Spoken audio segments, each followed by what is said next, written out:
Hello বন্ধুরা, আশা করি সকলে ভালো আছেন। আচ্ছা, আপনিও কি আমার মতন আপনাদের পরিবারের স্বাস্থ্য সম্বন্ধে সচেতন? তাহলে এই ব্রেকফাস্ট রেসিপিটা আপনার জন্যে।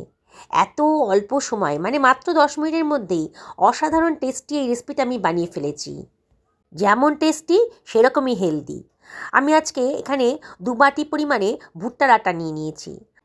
ভুট্টার আটা ভীষণই হেলদি, আর এটাকে অনেকে মাক্কাই আটা বলে। সে যাই হোক না কেন, আপনাদের ইচ্ছে করলে আপনারা এটা গমের আটা দিয়েও বানাতে পারেন। আর এর ভেতর দিয়ে দিলাম 1 বাটি পরিমাণে গরম জল। ভুট্টার আটাটা কিন্তু গরম জল দিয়েই গোলাতে হবে। ভুট্টার আটা ভীষণই স্বাস্থ্যকর, প্রচুর ফাইবার আছে, হজম শক্তি ভালো করে, আর সুগার, প্রেশার, কোলেস্টেরলও কন্ট্রোল রাখে।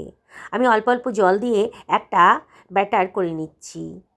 আবারও বলছি বন্ধুরা, ভুট্টার আটা কিন্তু কস্টলি না, আমাদের গমের আটার থেকে সামান্য একটু দাম বেশি, কিন্তু হেলথের পক্ষে এটা ভীষণই ভালো। আমি এটা ঢাকা দিয়ে রেখে দিলাম। এবার আমি কতগুলো সবজি কেটে নিচ্ছি। আমি 2খানা গাজর নিয়ে নিয়েছি, ছোটো সাইজের গাজর। গাজর আগে থেকে ধুয়ে পরিষ্কার করে নিয়েছিলাম। এবার গাজরটাকে আমি ছোটো ছোটো টুকরো করে কেটে নিচ্ছি।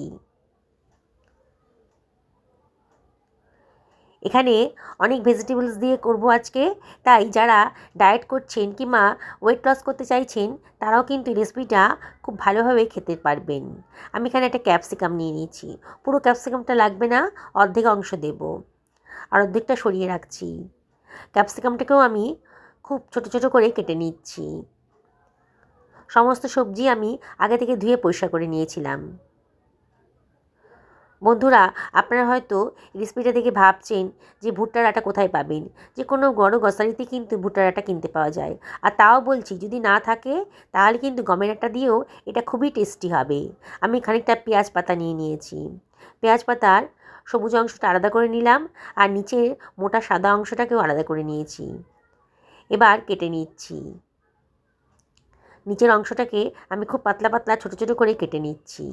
এখন সারা বছরই নানান সবজি পাওয়া যায়, সব রকম সবজি আর কি পাওয়া যায়, তাই চিন্তা করার কিছু নেই।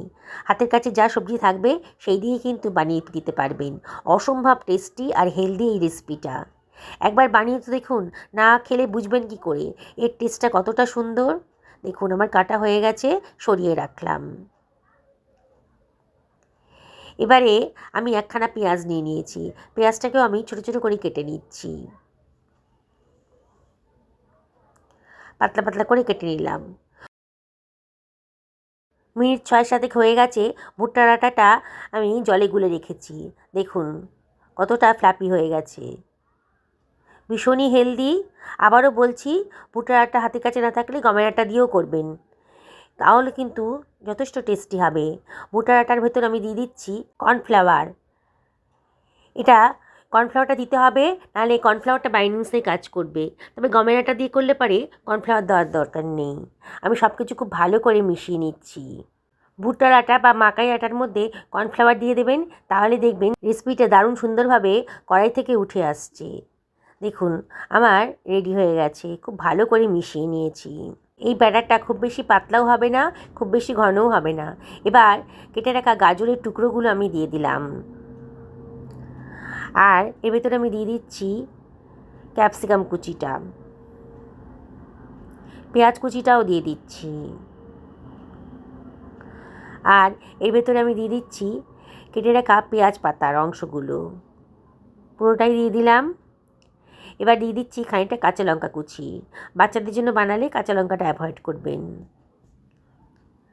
আর দিয়ে দিচ্ছি বেশ খানিকটা ধনেপাতা কুচি। সমস্ত সবজি হাতের কাছে যা ছিল দিয়ে দিলাম। কতগুলো কারি পাতাও ভালো করে ধুয়ে কেটে দিয়ে দিলাম। এবার দিয়ে দিচ্ছি 1 টেবিল চামচ মতো লবণ, আর 1/4 টেবিল চামচ মতো হলুদের গুঁড়ো দিলাম, সুন্দর একটা কালার আসবে। 1/2 টেবিল চামচ মতো গোটা জিরে, 1/4 টেবিল চামচ মতো কালো জিরেও দিয়ে দিলাম। 1/2 টেবিল চামচ মতো জোয়ান হাতে ডলে দিয়ে দিলাম। এবারে এর ভেতরে দিয়ে দিচ্ছি 1 টেবিল চামচ মতো গোলমরিচের গুঁড়ো, সুন্দর একটা টেস্ট আসবে। আর এর ভেতরে আমি দিয়ে দেব 1/2 টেবিল চামচ মতো চাট মশলা, যদি পছন্দ হয় দেবেন, সুন্দর একটা টেস্ট আসবে দিলে পরে। এবার আমি সব কিছু খুব ভালো করে মিশিয়ে নিচ্ছি।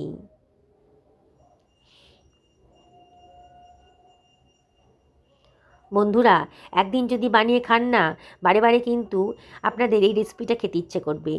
হাতে 10 মিনিট টাইম থাকলেই কিন্তু আপনি এই রেসিপিটা বানিয়ে ফেলতে পারেন। যথেষ্ট হেলদি আর সেই রকমই টেস্টি। বাড়ির বড় থেকে ছোট সবাই কিন্তু দারুণ মজা করে খেয়ে নেবে।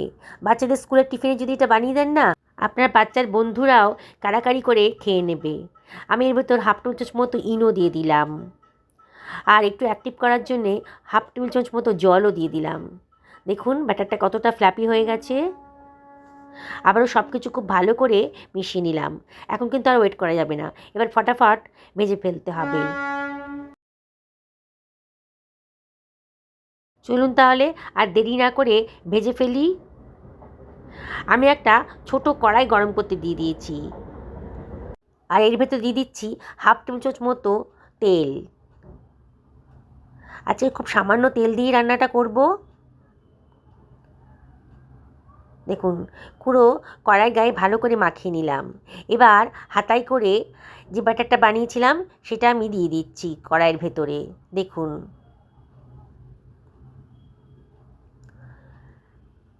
আমি 1.5 হাতা মতো ব্যাটার দিয়ে দিলাম। আপনারা যদি মনে করেন একটু ছোটো সাইজের বানাবেন তাহলে ব্যাটারের পরিমাণটা একটু কম দেবেন। এবার মিনিট খানেকের জন্যে ঢাকা দিয়ে রান্না করে নেব মিডিয়াম টু লো ফ্লেমে। মিনিট খানেক হয়ে গেছে, এবার ঢাকাটা তুলে দেখতে হবে যে রেসিপিটা কীরকম করে তৈরি হচ্ছে। ওপরটা এখনও কাঁচাই আছে, তাই আরও 30 সেকেন্ড মতো ঢাকা দিয়ে রান্না করে নেব। দেখুন 30 সেকেন্ড বাদে ঢাকাটা খুলে দিয়েছি, ওপরটা কিন্তু একেবারেই শুকিয়ে গেছে, বোঝাই গেছে নিচের পোর্শনটাও হয়ে গেছে। 1/4 টেবিল চামচ মতো তেল ওপর থেকে দিয়ে দিলাম, মানে খুবই সামান্য তেল দিয়ে দিলাম। দিয়ে আবার এটাকে উল্টে দিয়েছি। এইভাবে উল্টে পাল্টে ভালো করে ভেজে নেব। ওপর থেকে একটু চেপে চেপে ধরবেন, তাহলে ভেতরটাও খুব ভালো করে ভাজা হয়ে যাবে। দেখুন কালারটা কত সুন্দর দেখতে লাগছে। দেখুন আমার রেডি হয়ে গেছে একটা ব্রেকফাস্টের রেসিপি। আমি আবারও খুব সামান্য একটু তেল দিয়ে দিলাম কড়াইতে, দিয়ে আবারও হাতায় করে ব্যাটারটা নিয়ে আমি আর একটা ব্রেকফাস্ট বানিয়ে নেব। বন্ধুরা, যারা আজকে আমার চ্যানেলে নতুন, এখন আমাকে সাবস্ক্রাইব করেননি, আমি তাদের কাছে রিকোয়েস্ট করব আমার চ্যানেলটা সাবস্ক্রাইব করার জন্যে। পাশে থাকা বেল আইকনটা অবশ্যই ক্লিক করে দেবেন, তাহলে আমার রান্নার নোটিফিকেশানটা আপনারা চটজলদি পেয়ে যাবেন। আর যদি আপনারা এই রেসিপিটা ফেসবুক থেকে দেখেন তাহলে রিকোয়েস্ট করব আমার পেজটা ফলো করার জন্যে। দেখুন ফটাফট আমার কতগুলো ব্রেকফাস্ট তৈরি হয়ে গেল। বললাম তো একবার বানিয়ে তো দেখুন, পরিবারের সবাই কাড়াকাড়ি করে খাবে, আর আপনাকে রিকোয়েস্ট করবে বারে বারে এটা বানিয়ে দেওয়ার জন্যে। বুঝতেই পারছেন কতটা টেস্টি হবে আর সেরকমই হেলদি। একেবারে ভেজিটেবলসে ভরা এই রেসিপিটা কিন্তু বাড়ির বড় থেকে ছোট সবাই খুব মজা করেই খাবে। যারা ভেজিটেবল খেতে একেবারেই পছন্দ করেন না তারাও কিন্তু এটা খুব ভালো মন করে খেয়ে নেবেন। দেখছেন তো কতটা সুন্দর দেখতে লাগছে। এর সঙ্গে কোনো তরকারিরই প্রয়োজন হবে না, তবে আজকে আমি এটার সঙ্গে একটু দইয়ের রায়তা বানিয়েছি। আপনি টমেটো সস দিয়েও খেতে পারেন। দেখুন তো কত সুন্দর দেখতে লাগছে, লোভনীয় না? বাড়িতে ভুট্টার আটা যদি নাও থাকে, গমের আটা আছে তো, সেই দিয়েই বানিয়ে দিন। সকলের জন্য বানান, পরিবারের সকলকে খাওয়ান, নিজেও খান। দেখুন একটা ছিঁড়ে দেখাচ্ছি, ভেতরটা কতটা সফট হয়েছে। বাড়ির বয়স্ক মানুষেরাও কিন্তু এটা খেতে পারবেন। পরিবার সকলের জন্য এই রেসিপিটা বানিয়ে দিন, নিজেও খান। সুস্থ থাকুন, ভালো থাকুন, এই কামনাই করি।